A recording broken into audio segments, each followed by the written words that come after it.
My guest today has been practicing family law for 20 years. Nicole Sodoma of Sodoma Law calls herself a marriage-loving divorce attorney.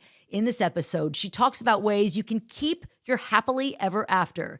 In the event that you can't, if you're a handsome, wealthy, single man, you can call me. Or she'll tell you how you can find it again. 3, 2, 1. Hi, I'm Colleen Odegaard. One day, I was an Emmy Award-winning television journalist, married to the love of my life, and had 2 beautiful children living under my roof. Then one day, I woke up to a life I didn't recognize, divorced, in a career transition, with my 2 boys grown and out of the house. I had to get really comfortable being alone really fast, or I was going to lose my shit.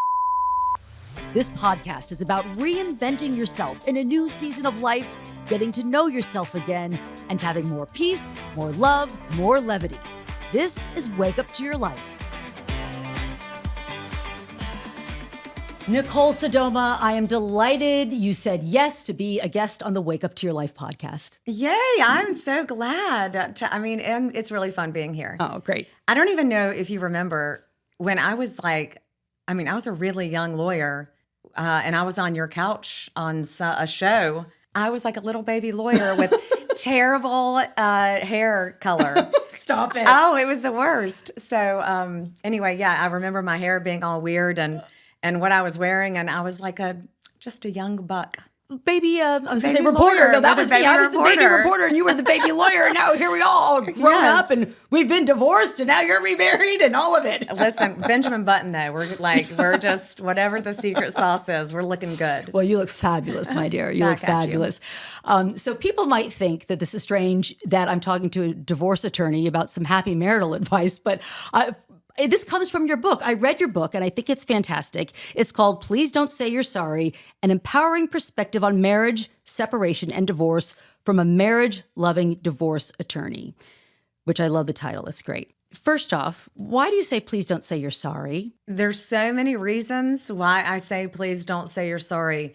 But I've always, I'm 25 years practicing law this year, and you really would rarely find me saying you're sorry to someone going through separation and divorce because it was such a victim approach, right? So, for example, if I hear someone's getting divorced, I say, oh, I'm so sorry. Drives me crazy. Okay.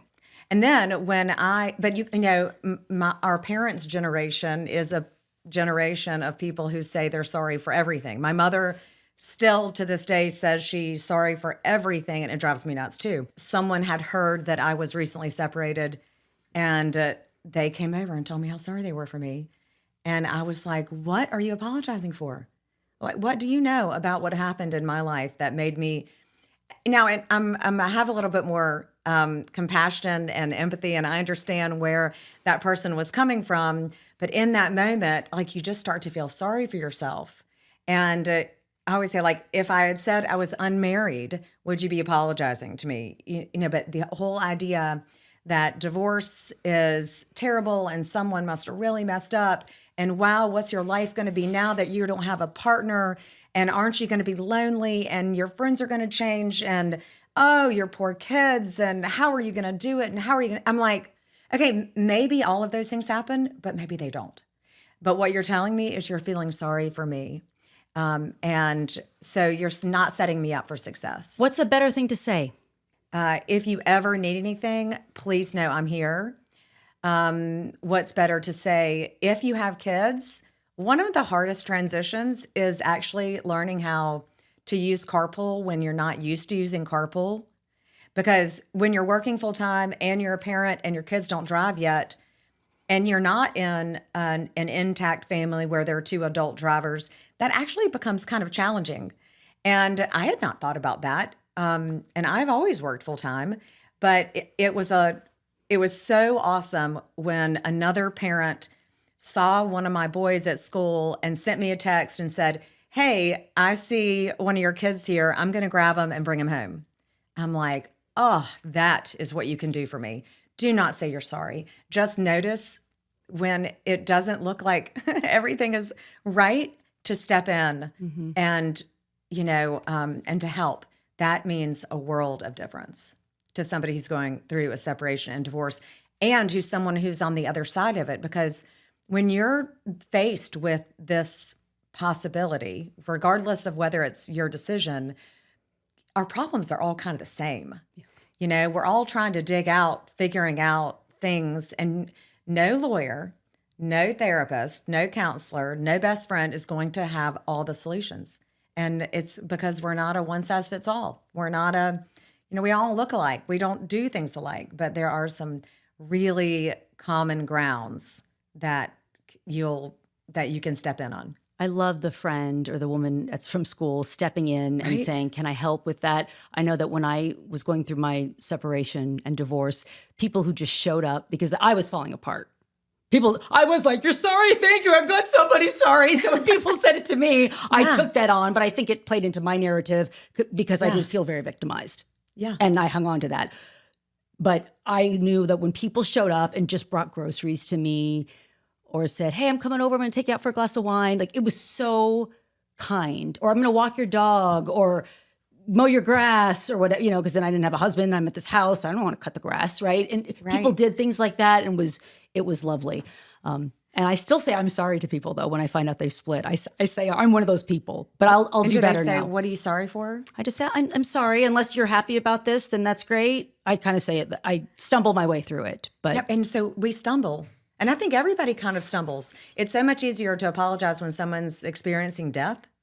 But when someone's going through separation, like you do tend to stumble when you say you're sorry, or at least I have found that, like, now that I pay attention to it, and as I was experiencing it, noticing that people stumble is kind of like the sign that maybe there are other things we can be saying or doing. Or the other thing is, like, I felt so independent, and I describe in the book, like, the roller coaster of freedom and grief was so spectacular. And it was like it would happen in the same moment or in the same day or in the same week. Like, you just didn't know when it was coming. My freedom moments were like, I love my leaf blower. Like, I was just talking about my leaf blower last week.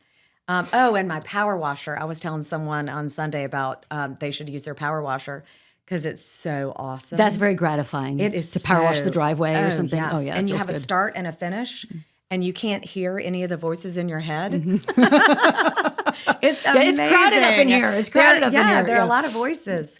So it's like these little moments of freedom, and you're going to have those little moments of grief, and then recognizing, okay, this is what I'm grieving. What is it that you're grieving? And one of my favorite little tasks that I have right now for my clients and my friends, and the notes I get about the book are, write down what you miss, write down what you're grieving. And a lot of times what ends up happening is, as you're writing, you realize what you're not missing. Mm-hmm. So your list of what you're missing turns into your list of what you're not missing. And then that's so validating. That makes sense. You talk about freedom and grief. Freedom, I think, because you wanted the divorce, correct? I've read your books. You're the one who wanted the divorce. It was not the first time the word divorce had come up. For all intents and purposes, I am okay to say that, yes, I realized it was no longer serving me in a healthy and happy way. Mm-hmm. So even the fact that you are a divorce attorney, I want to talk about the personal for a moment. You said you weren't prepared for the roller coaster of divorce, and you've been through it. I mean, you're in litigation, you're in courtrooms, you're, sticking up for your clients, you're fighting for them. Yet when it came time for you to go through the experience, you didn't even feel prepared. And I think that speaks to the magnitude of what a big deal it is in one's life to go through a divorce. It is. And I was ashamed initially to feel not prepared. And I was ashamed that all the things that I knew about the divorce process felt so foreign to me. And I was ashamed that I was in this divorce fog. And I was so grateful for the people that were working alongside me at the time and how they were covering for me. I don't think people realize how much you cover for someone when they're experiencing it. But wow, I had a lot of gratitude. So I was ashamed for not knowing this part, because when a client comes in and or when I'm in the courtroom, I'm staunch in my advocacy for making sure my clients are taken care of. They aren't telling me about what it's like to actually get divorced. They're not telling me about, and the example I used in the book that stuck with me the most was at a soccer, I can't remember what it was, soccer or football, the first time, and it wasn't the first time in the book, but it was one of the first times that I was on a field and I watched my kids leave with their dad's new partner's family. And I was with one of my dogs or one of our dogs. And I walk off the field and one of my boys is ahead of me and he's not comfortable walking beside me because my guess is he thinks that's going to upset dad, or be disrespectful to a girlfriend who is now his stepmom. So he was struggling with how to behave, how to respond, how to respect both parents. There's a word for that. And I was struggling because I'm like, do they love me? Have I made a mistake? Am I loving them the wrong way? Should I even be here? Wait, they're my kids. Wait, this is the decision I made and these are the consequences. And is this going to be healthy and happy? And what could I have done differently? And you're asking yourself all these questions. So those are the things that my clients haven't been telling me for 25 years, and it's 20 years when I wrote the book. So it was really amazing. Now, it was eye-opening. Now, as a business owner, I always knew that was going to be complicated because as a lawyer, when you represent somebody who owns a business or somebody who receives commission or not guaranteed wages, or when they have more control over their finances, having to all of a sudden prove what you earn or what you spend and how you spend it, and did you do it properly, and should it be classified as income? I mean, that was, it's hard. It's hard on the business owner. It's hard on the lawyer. It's hard on staff. It can be really complex most of the time, and it's not guaranteed. And then the question, if you are the business owner, is there a value to the business? Right. And we had several businesses before we split. And so that was a whole other side. Now, as a lawyer, I would tell my clients, this part of divorce is the business of divorce. This is not about any salacious detail, adultery, drug use, whatever. This is really just business.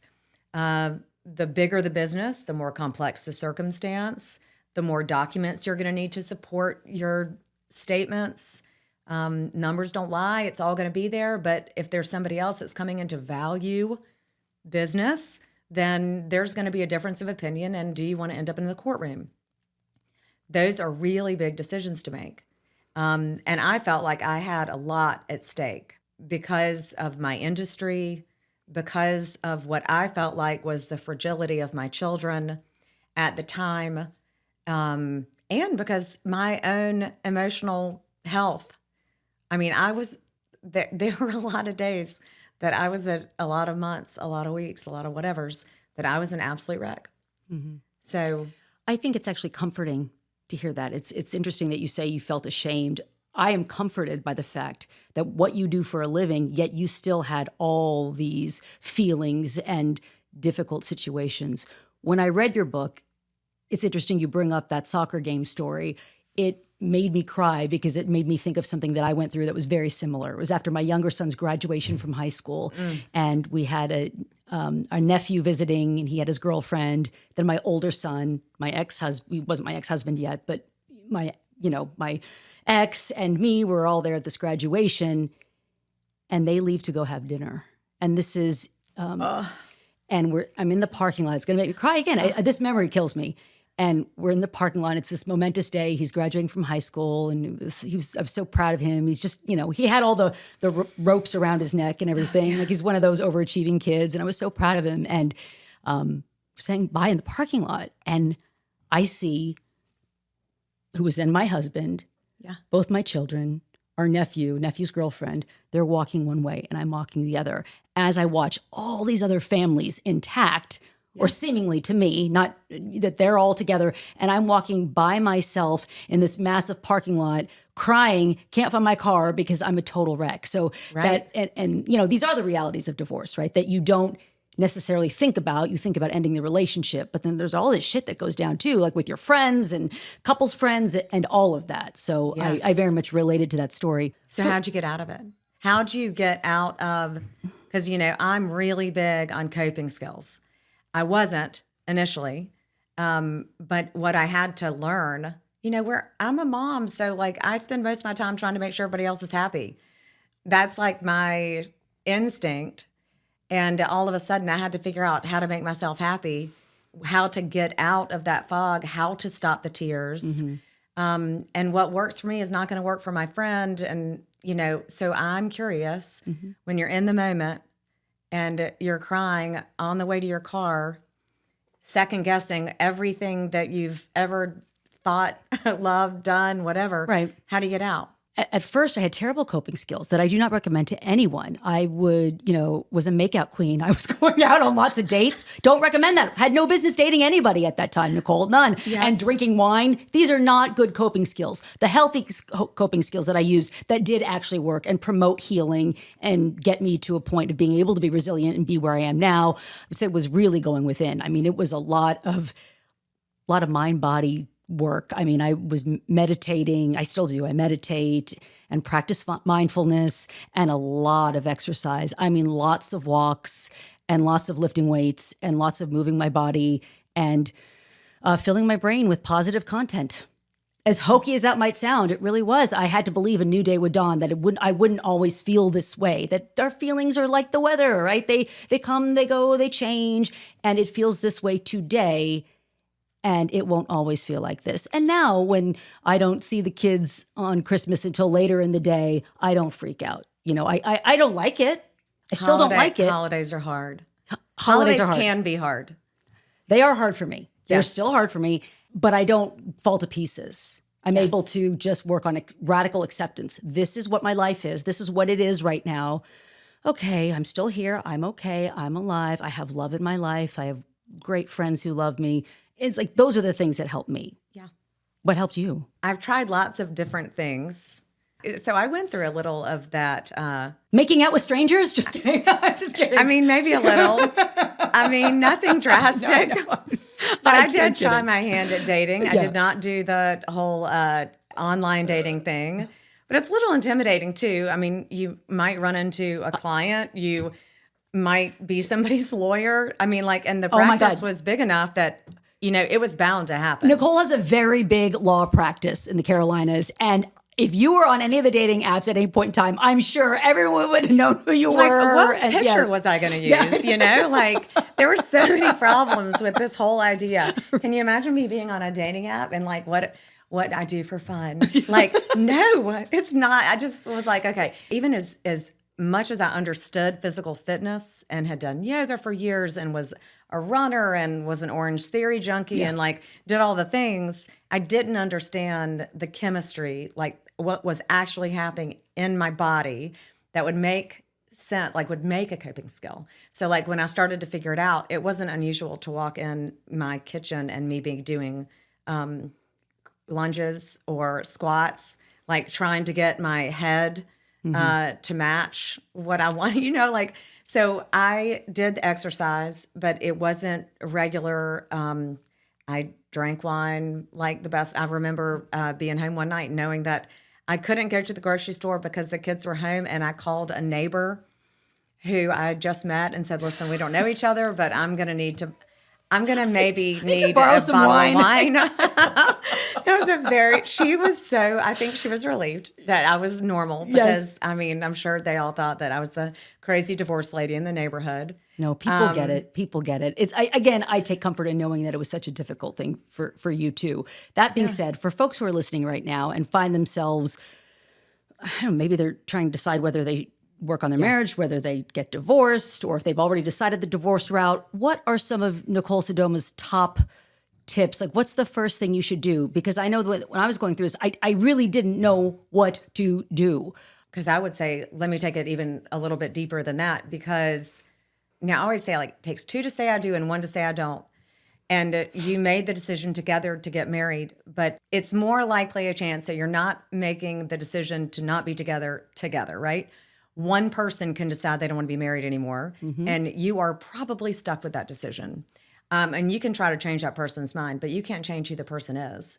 You can't change their beliefs.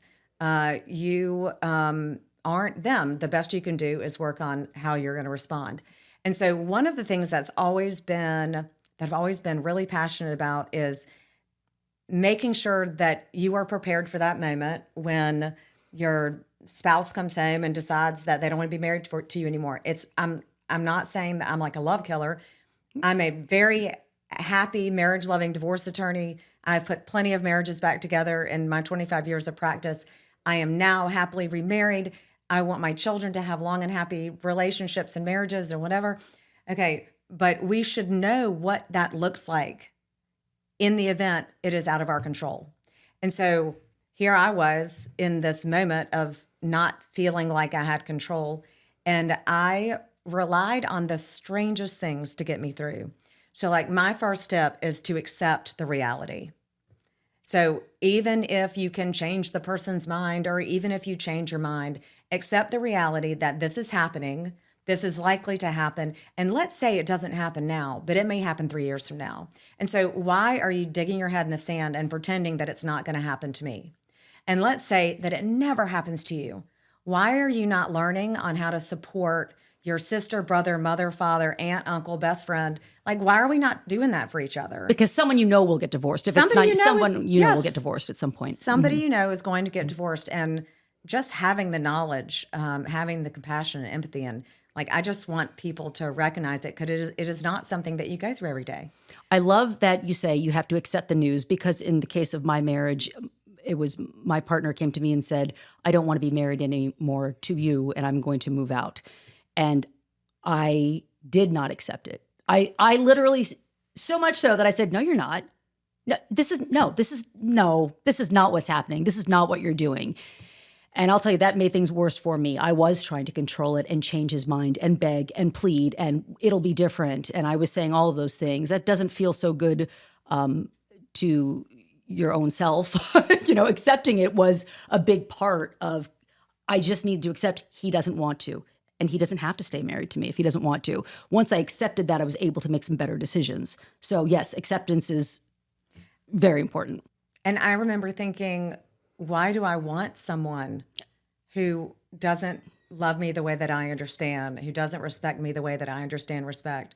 And then I remember, so I have a podcast that I just started called A Space Between. And the reason I named it that is because of this mantra that I lived with in that place right after separation, where you have to decide how to respond to everything that's out of your control, right? So it's not some novel theory, but you've got this stimulus and this response. The stimulus was him telling you that he doesn't want to be married to you anymore. Your response, there's some space in between where you're deciding how I'm going to respond. And your response is, no, that's not going to happen.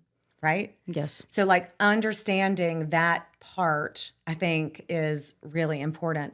And I remember I just had my mother on my podcast, which was very brave. It's not aired yet because I don't know if it'll ever air, because I don't know if I can edit it enough to air it. I'm just kidding. But her thing was like, I don't know if anybody will ever love you that much. And I thought, and I said to her then and now, and what if they don't? That doesn't change how I feel. Like, you can find anyone to love you, I think, probably. But why am I, putting my whole self out there because they love me? What about, where do I fit in?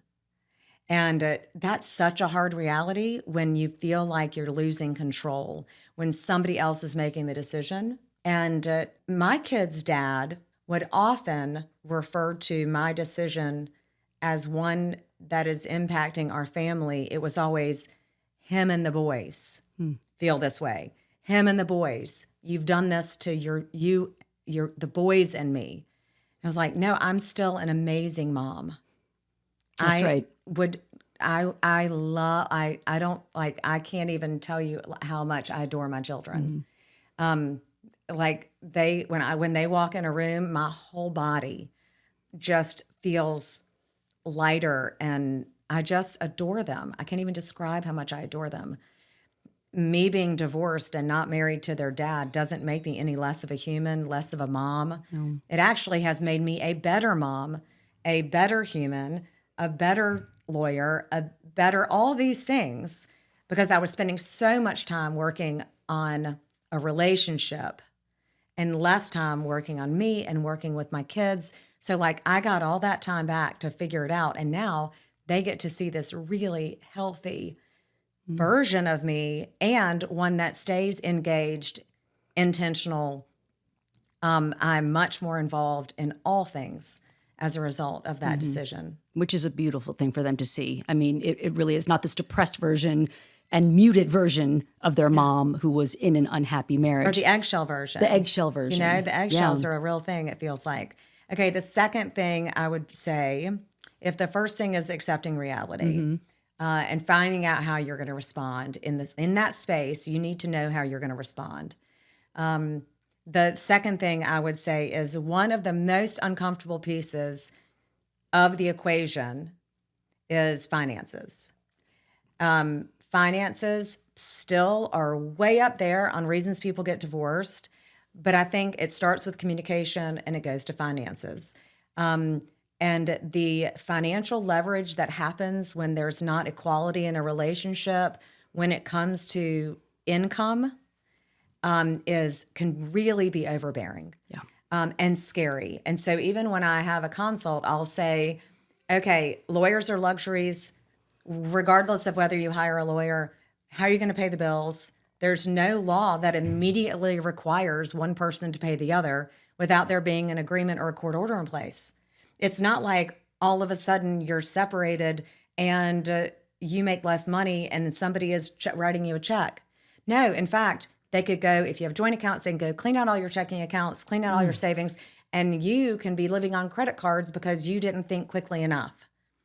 So make sure you have access to things. There's no law in North Carolina, I'll speak to, South Carolina, that regardless of how things will later be distributed, there is no reason why you can't have an account just in your name. A checking account, a savings account, a credit card. You can have all these things in your name, and you should, because if you are the spouse that makes less money, you need a credit history, by the way. Don't think you're going to go buy a house and sign a big lease. That shit is not happening. It's not going to happen. Yes. Yeah. I mean, and if you have a 20-something-year-old child or bonus child, it doesn't happen with them either. They're going to need you to co-sign. And why are we not building our credit while we're married? I mean, you would not believe how often that happens. So I had one, and I didn't know then why I had it, but it turns out it was totally great to have it. But mine was called literally on my checks. And yes, I did have hard copy checks. I know that's not cool anymore to have actual printed checks. I still have them. But you do? Yeah, I do. So it said my name, and then under it said Blue Jeans account.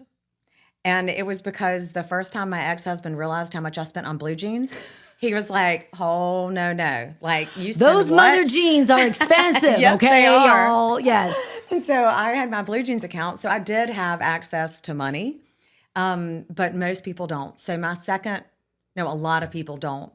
Or they don't realize, they have this real humble moment of, I have no idea what we have. And that's okay, because this divorce attorney who was too busy running a law firm did not have any idea of what we had. I didn't know where I think I knew where some of our bank accounts were, but not all of them. I tell the stories of that in the book. I mean, like, it was okay. It happens to a lot of us. But having access to money or knowing what that's going to look like is my second step. Okay. I also think it's a good rule of thumb too for staying married, that you both kind of know what's going on with your finances. You both have access to it, and we've agreed to it. We've talked about it. We know we've got our Cruz saved money over here, and we've got this account, we've got our Blue Jean account, and that you know what you're doing with your money. So many people in couples, I think one partner will check out and defer to the other and let them handle it. Yes. So it's good whether you're together, and it's certainly good if you're getting a divorce, just to kind of know what's going on with the money. Yes. Yeah. And with with what your roles are in your marriage. Yeah. I've spoken in a lot of states and to a lot of business owners and CEOs, mostly men. And I put them through this. I talked to them about separation and divorce and what they can be prepared for and what they don't know that they need to know. And one of the things that I go through with them is I have a little checklist, and it says, on one side of the paper, it says, what are your roles in your marriage? On the other side, it says, what is your partner's roles in the marriage? And what I want you to do is go home, and for the next 60 days, I want you to switch roles. And they all look at me like I'm crazy. But here's the reality. If you don't appreciate and know what the other party is doing in your marriage, you will have to do both sides when your marriage isn't working. Because when your marriage isn't working, you're doing her column and your column. That's right. And so you might as well know now what that looks like. And maybe you'll gain some appreciation for what the other person does. And that's not just, I don't want to be stereotypical about that. There are a lot of homemakers that have no idea of the stress of the breadwinner. No idea. And I remember when I realized in my family, when I had that independence and realized I am the breadwinner, like I would say to my brothers, how do y'all live like this? How did you wake up one day and realize that I am responsible to make sure that the bills are paid and that everybody is fed and that there's a roof over everybody's head and that insurance is covered? And this is just what y'all deal with all the time? And they looked at me like I was crazy. Like, of course. Is that a strange thing to ask? It's a great thing to remember, I think, though, because there's an empathic story on the part of Yes. each person in the relationship, whether you're the breadwinner or not. Yes. The narrative usually, we tend to worry more about the person who had different responsibilities, homemaker responsibilities, caring for the children responsibilities, but the weight of the one who earns more, the weight of that responsibility, until you switch roles or have to start doing both roles, man, it can be really empowering, really overwhelming, a little of both on some days. And but it's a good lesson for equality in a marriage, so that you do understand each of your roles, and to take it a next step in your intact, happy marriages or marriages where you don't feel intact or happily connected, having family meetings. So have an agenda. Your kids can be included. It's so often that I'll hear someone, a friend say that, hey, I really want to take this trip in April, but let's say he says we can't afford it. Well, are you engaged in that conversation? Why can't you afford it? He's driving some fancy ass car. How much does that cost? Because it's only what we see, and it's the stories we tell ourselves. No, he's isolating me. He wants me to spend on this or this. It's a story that we're telling ourselves instead of actually having a conversation, meaningful conversation. And sometimes you have to be intentional. Family meeting, you guys, next summer, we want to take a 2-week trip to the beach. This is how much it's going to cost. Let's talk about where we're going to go. Let's talk about how we as a family can save for it. We also have this coming up and this coming up. And can we plan dinner for next week? Mm-hmm. It can be really hard. It can be really hard. Well, it comes back to communication. You Yes. write about this in the book, of course, and we know that it is the most important thing in a marriage, and how you're communicating. Is it being received, or are you just talking at each other? Because that's not communication, right? Right. You're actually communicating with each other. That's why I think a family meeting, a couple meeting, where Yeah. you can say the real things, the difficult things, and be as honest as you can be. That Yeah. helps too. Another, like a third tip, though, for somebody who finds themselves in the situation where they think they may be divorcing. Again, acceptance of what is, Yes. knowing the finances. Okay. And this is not self-promoting. Okay. I believe you, I know. I am not a self-promoter. I don't think everybody needs a lawyer. I don't want you using online free legal services. I don't, because every family is different and you're going to miss something and you're going to regret it. But who you choose as a lawyer, if you choose to get a lawyer, matters. And getting the right information, choosing the right lawyer and getting the right information. And, there are a lot of groups on social media that are supportive, but they don't know the whole story. Don't tell them the whole story. Right. For God's sakes, it's social media. Nothing is privileged online. You can't erase anything online. It's now part of discovery. We even give you instructions on how to get what you put online so that you can provide it to us. So nothing is privileged, right? Your text messages, what you put on DMs, like none of it, right? It's all available. But and this was more of a practice tip for me because I would represent two people that live in the same neighborhood that both want me to be their lawyer, but their facts are very different. And so what is happening with your friend's divorce is not probably going to happen with yours. And so what is it? Comparison is the thief of all joy. Yep. Stop comparing your family to somebody else's family. Your kids are different. Your family is different. Your economic resources are different. So many things are different. So I don't like sending people into the masses to get their information. I call it crowdsourcing for what to do. You put your head on your pillow at night, you get all the information you need, and then you make a decision. Yeah. And make sure you've picked the right lawyer. And if it's not, because that lawyer is going to be your voice.